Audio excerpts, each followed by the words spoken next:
again to another 3rd Street Gallery Artist Talk. Today we have two wonderful artists and relatively new to the gallery.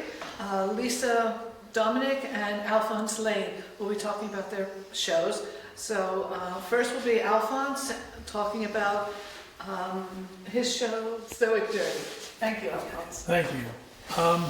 What I want to talk about is 3 different approaches to art, which is painting with heavy impasto, which you can see around the perimeter of the inner part of the flower there, and then a thinner approach with painting and underpainting of light green and then going over it with an orange, to painting with glazes, and which are just thin applications of paint that are transparent.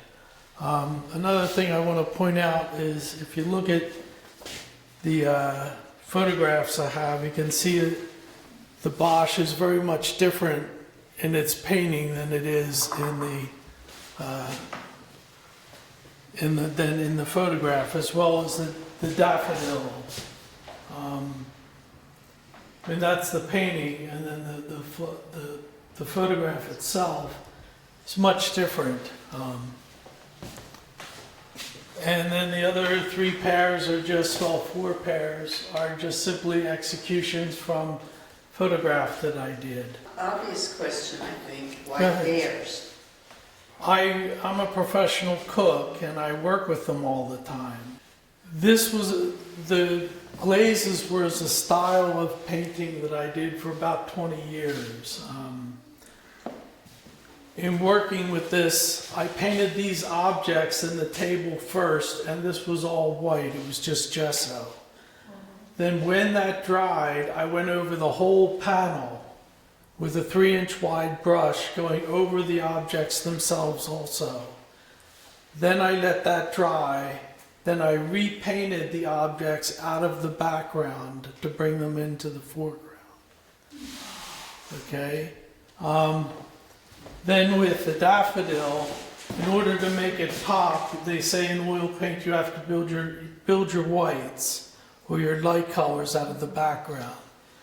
So I built up, you can see them very heavy yellows and everything like that with titanium white. Alphonse, how many layers of glaze would you typically put on a painting? Would you do that many times over, or just Probably once? for like the objects themselves, I'd say 3 or 4 glazes to paint them. And then when you go over the whole canvas to coat the whole thing, you'd have to do another 3 or 4. That's my favorite one. That's your It favorite? reminds me of the Dutch technique. The Dutch masters, yeah. Yeah. The pears, I noticed that all of them have like imperfections. Did you choose those specific pears because of that, or? I would say yes. That tends to deal with the process of life. I mean, even being human, we go through life, we get bruised, we get hurt, we get things like that. And we carry those scars through life internally. And that's part of the reason why I portrayed the pear with the scars and the little bruises and things like that. Yeah. And is that related to the title of your show? Well, a Stoic journey, Stoicism in all of its meaning for what you might get out of the dictionary is not really what I meant. I meant Stoicism by the painstaking method that an artist goes through to execute our work. That type of Stoicism is what I meant. Are the smaller pears like studies for like the larger pear? Yes and no. In essence, I paint a series of smaller ones and then I get kind of tired of working small, so then I go and I work big. How do you get it to look so realistic on the canvas or on the panel? The photograph of this pear doesn't have that dark silhouette on the edge, and it doesn't have the dramatic light. It's just a painterly technique to make it jump off the canvas. And I use photographs, so it's kind of like photorealism, but it's exaggerated photorealism. I would say the large pear there in the center at the top is the closest to exact photorealism. They all have so much personality. I mean, you made the comparison to humans and our wounds. Mhm. Where are you thinking of it going forward from here? You could, I mean, I can see you making hundreds of pairs.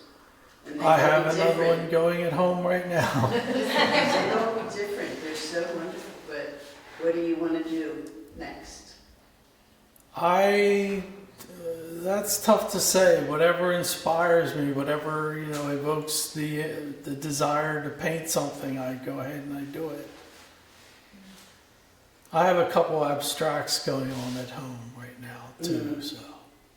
And I love your palette, especially in the big, This one, the Bosch. the palette is really marvelous, beautiful. Yeah, someone had mentioned to me it's my backgrounds that really set off the image. You really seem to drift towards purples, blues, and pinks. Yes, blue, violet, blue, green, those are like my colors. I gravitate towards them. So you don't think because of your allergies, you're not going to return to the... Yeah, to paint in this fashion, like this is zinc white, which is the slightest bit of green, and just sopping wet a brush with medium and just brushing it on the canvas. I mean, you can see the brush strokes running this way. Plus, by painting on panel, the surface is like glass smooth. So it's different than painting. Like, teacher at the academy told me that when you paint on canvas, it actually dulls the paint. Because as the painting goes into the crevices of the canvas, it creates shadow. So as the shadow hits the paint, it knocks down the value of the color.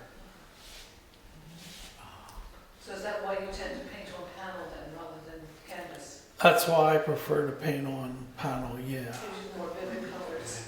Yeah, but I do layer the panel with the layer of canvas anyway. Because birchwood panel will fissure, tiny little cracks will form. So you have to seal it with something. In this one I didn't, and I got lucky that it never has. But something like this, I think this has a layer of muslin on it, and this one has linen on it. This one has rice paper, and that one has rice paper. Do you ever work on paper? I have, yes. Treated paper, treated before you paint on oil. So you only do oils? You've not done I do abstract watercolors, just standard designs. I use the same kind of pencil or pen that Lisa would use, and I draw a design and then I color it. So I do them too. You have to frame them, and right now I don't have the frame, so. People who've been coming through the gallery are really actually, I mean, they love the flowers, but they really seem to be drawn to the pears. And just a while ago, someone remarked that you actually make pears very poetic, which I thought was actually a really good description of them. It makes it more than just a pear. Yes. Right. I never thought about that, the aging.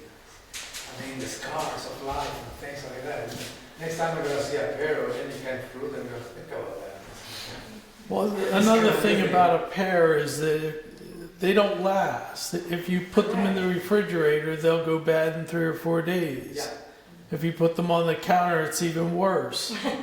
So I've tried to get a ripe one from the market, but then when you put it in the shopping cart, the little bar on the shopping cart will put a bruise through it. So the bruises, I mean, they're inevitable. You can't, when you photograph them, they're there, and to ignore them is sort of, then you'd be lying. So.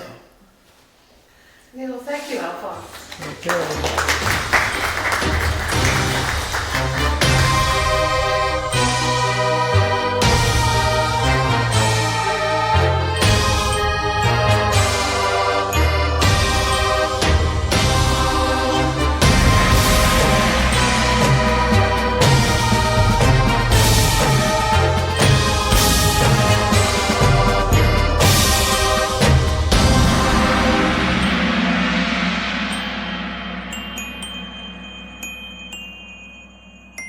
Our next speaker for this month is Lisa Domenic, and she's going to talk about her show, The Lines That Bind.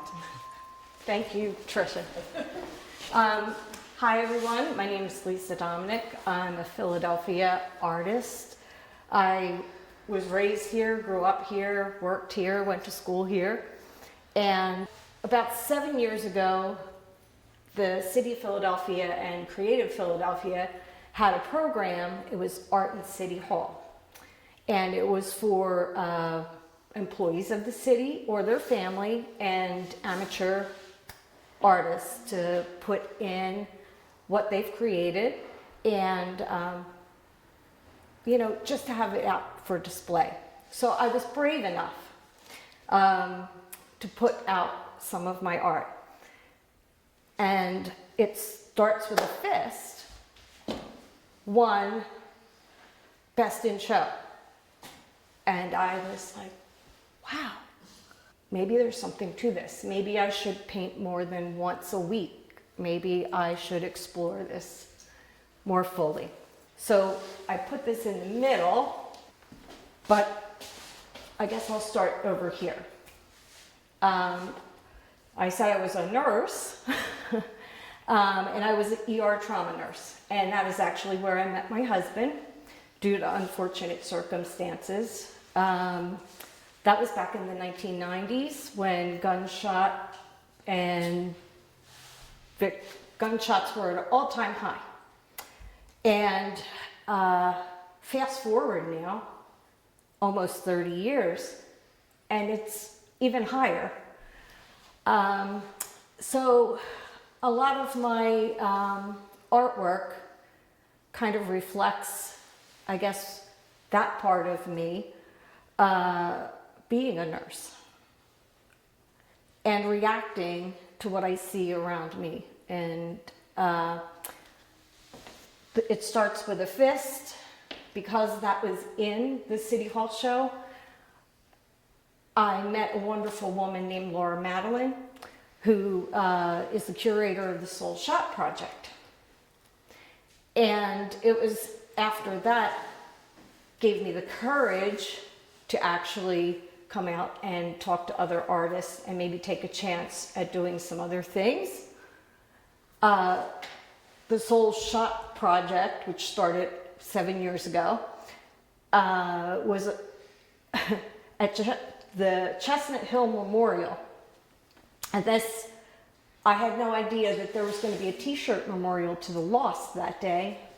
But the idea was to match fine artists with families and victims of gunshot wounds in our city and tell their story, but tell their story in a positive way and celebrate the lives of the people and take the numbers that we kind of get blind to and put a face to it, put a shine to it, and give some comfort maybe to the families, give some light where things can tend to be dark. So the very first exhibition of that, I chose to approach a former patient who was still living, who was a police officer and a friend of our family.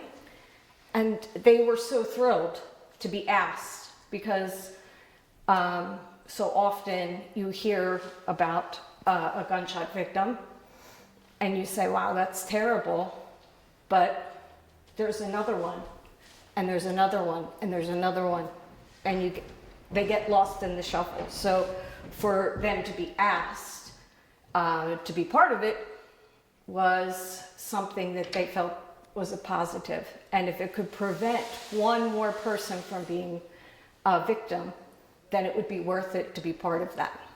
I arrived to drop off my painting, and there was the memorial to the lost, and that is the t-shirt memorials, and I was very struck by that. So that was the year after that, and so I put this in City Hall. And this won a prize also. And so that hung in front of the mayor's office. The following year, I hung this. It did not win a prize. However, it was placed in front of the mayor's office. In a way, I feel like I branded myself in a way as I am a nurse first. I am also an artist, and I'm also a voice for myself and for others around me.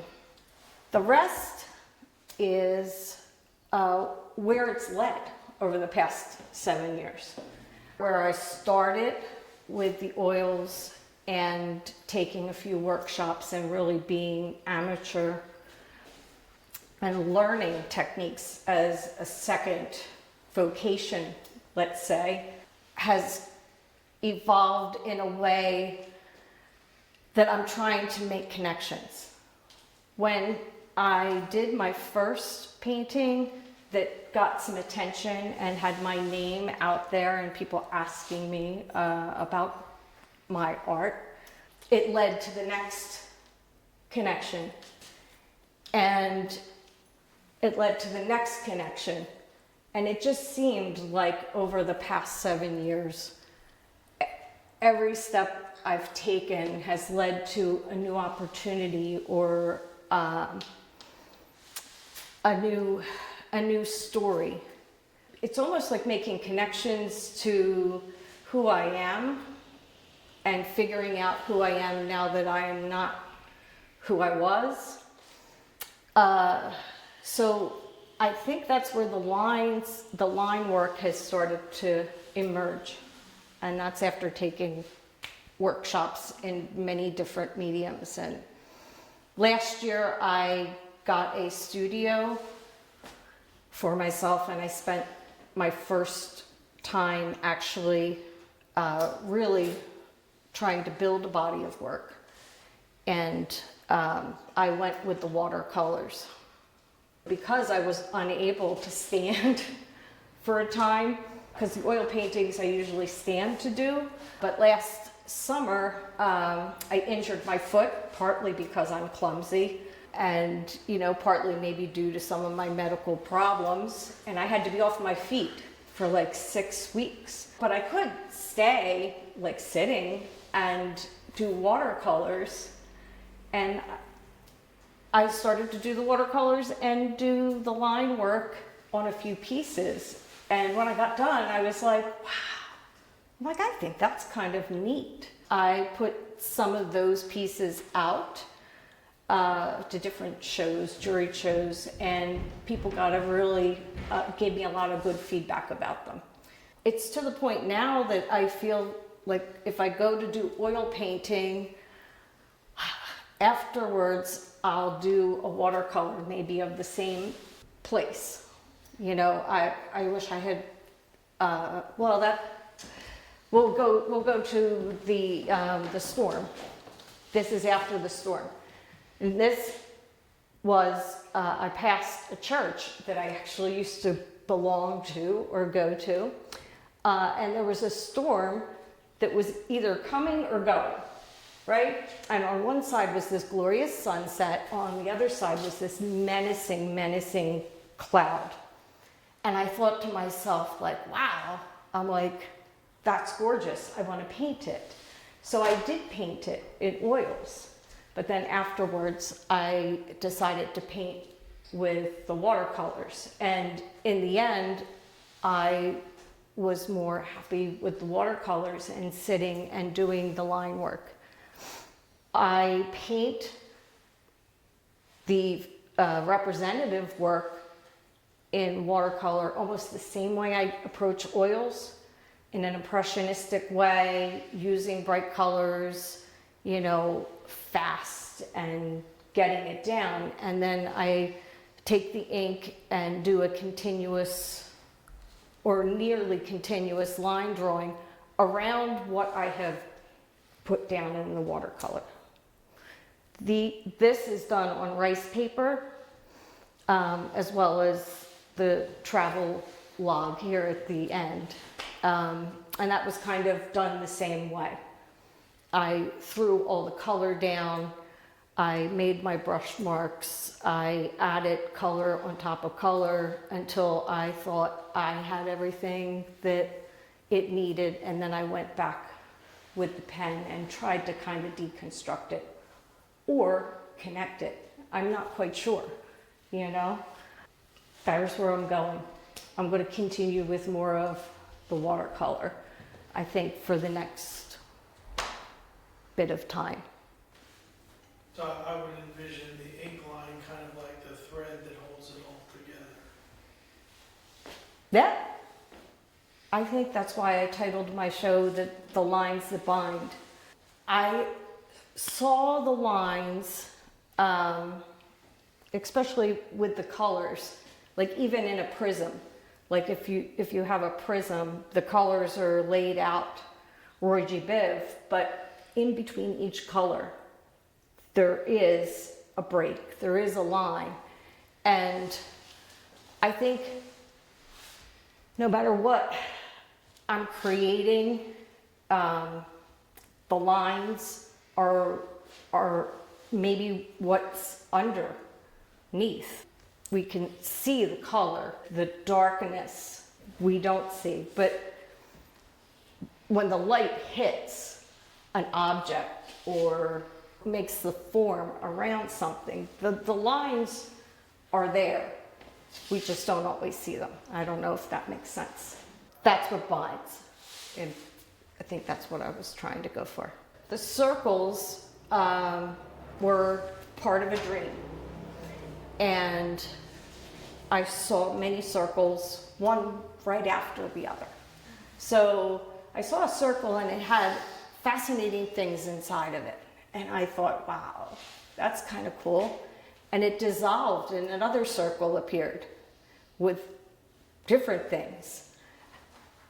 And then I woke up and I had seen many circles.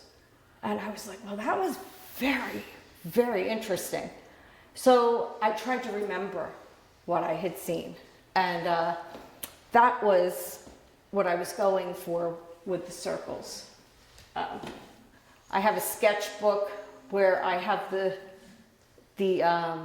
squiggles and the lines and the different, especially with the travelogue at the end, like geometric patterns. That was how I began with the circles. And then when I was thinking of a body of work to put for my very first show, I thought I would use all the circles in some kind of a way. But being as nobody really knows me, I wanted to also add some of the original pieces too. And when I guess I curated my own show and I put out all the things that I have collected over the past 7 years of experimenting and doing, putting them together like this, kind of told a bit of a story in my mind. I find that it's a journey. And the travelogue, I mean, that's just one piece of it, right? You're gonna record another one, and another one, and another one, till we get to our final destination.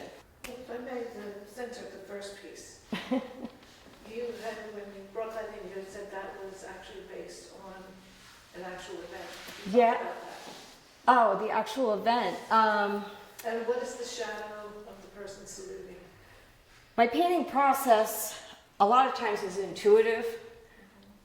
Like I said, the reconstructing things that I saw in a dream or reacting to what's going on around me. My husband is in law enforcement. I think that was painted in 2016. So it was right around the time of like a lot of civil unrest and a lot of negativity about law enforcement. And this happened to be a real live event of, you know, police doing what police do, being in the community and not being the bad guys. And I think I wanted that narrative to be a part of that as I was painting that after I finished the interaction with the boy and the police officer, I thought like ripples. Maybe that goes with the circles too. Like one small act of kindness or goodness can have an effect.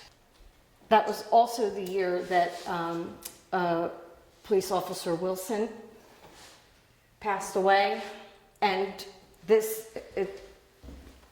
it's hard to describe, but one of the visitors here, I think on the opening night, had mentioned that they felt that it encapsulated like the spirit of law enforcement.